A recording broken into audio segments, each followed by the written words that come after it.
Okay, let's continue with the company info. I've written a small comment here so we know what we are doing. But before I'm going to do that, again, we need to look at this one. It should have a gray background, but if you look carefully, you can see that it is actually a gradient that goes from somewhat darker gray to somewhat lighter gray.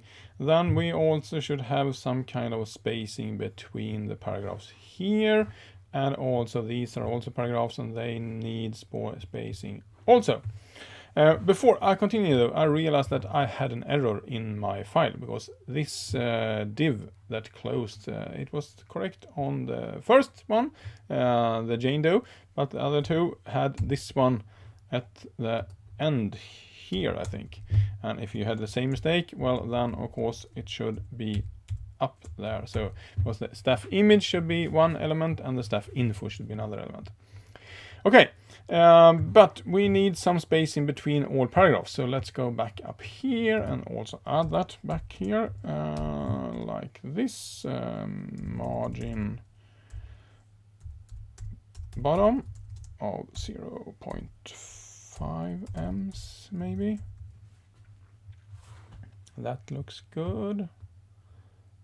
Yeah, okay.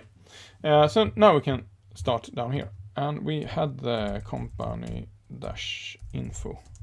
And to add the gray background, we have a gradient, as I said. So let's set the background to a linear gradient.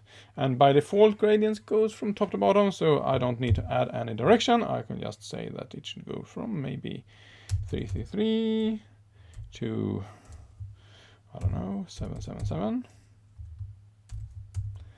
And now we can see that we have something that looks like this, and we need to compare. Looks good at the bottom, but it is too dark at the top. Yes, so let's go for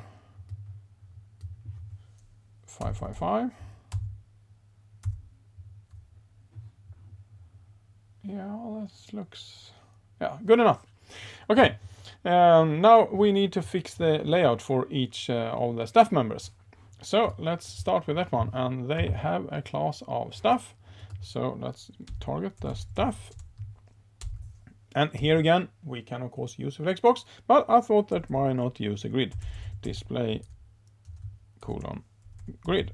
The grid is mainly for two-dimensional layout, and here we have kind of just one row, so therefore the flexbox would be suitable because we have the image and then we have the staff info. We have 3 paragraphs in each staff info, but still, when using this, we need to set up the rows or the columns. I mean, because we had only had one row, I said, so let's set up the grid template columns, and now.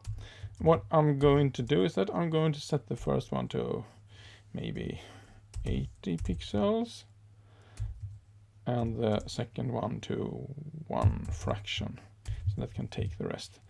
Now if I save, well then we see that the images span outside their box, so we need to fix that one. So let's scroll up because that is a common thing that you should have, and I usually place that very early in my files. Doesn't matter, but that's me.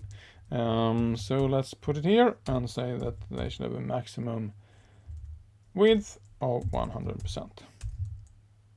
And now save that. Now we can see that now they go into that one. So let's continue down here.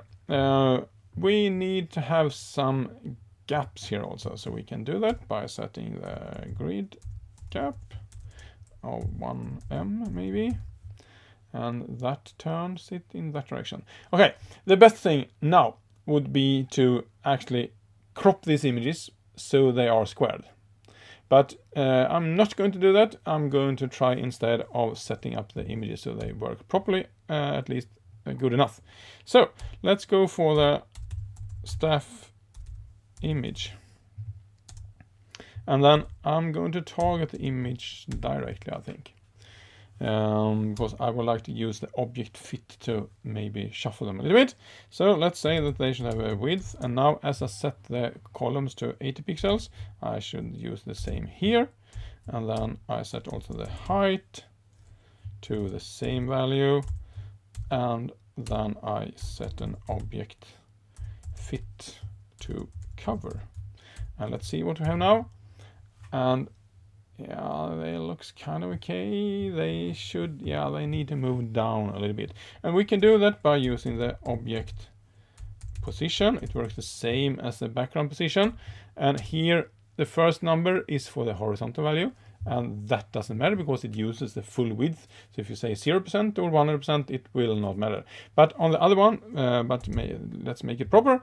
So let's say 50%. And then on the other one, they should go slightly down. That means that we need to have the kind of the anchor point slightly higher up. So let's go for 25% maybe for those. And save. And that works. Yeah, that's good enough. And now we can also turn them into round circles. And we do that by using border radius of 50%. And now they're round. And of course we also need to set some spacing between them. So let's add a margin bottom of 1 em. That looks like a little bit too little. 1.5. This needs to go all the way up to 2, I guess. Not 12 though. Like that. But these are bigger than those. So they are not 80 pixels. Let's try with 70 then. Looks better. And then we should also change the template column to 70. Like that.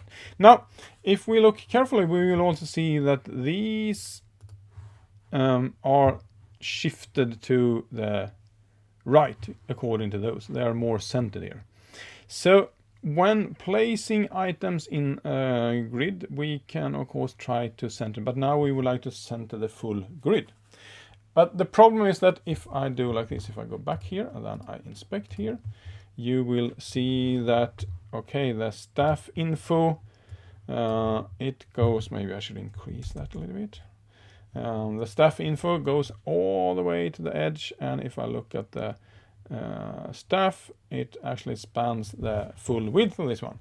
So whatever I do, it will not move, at least according to the stuff I can do within the grid.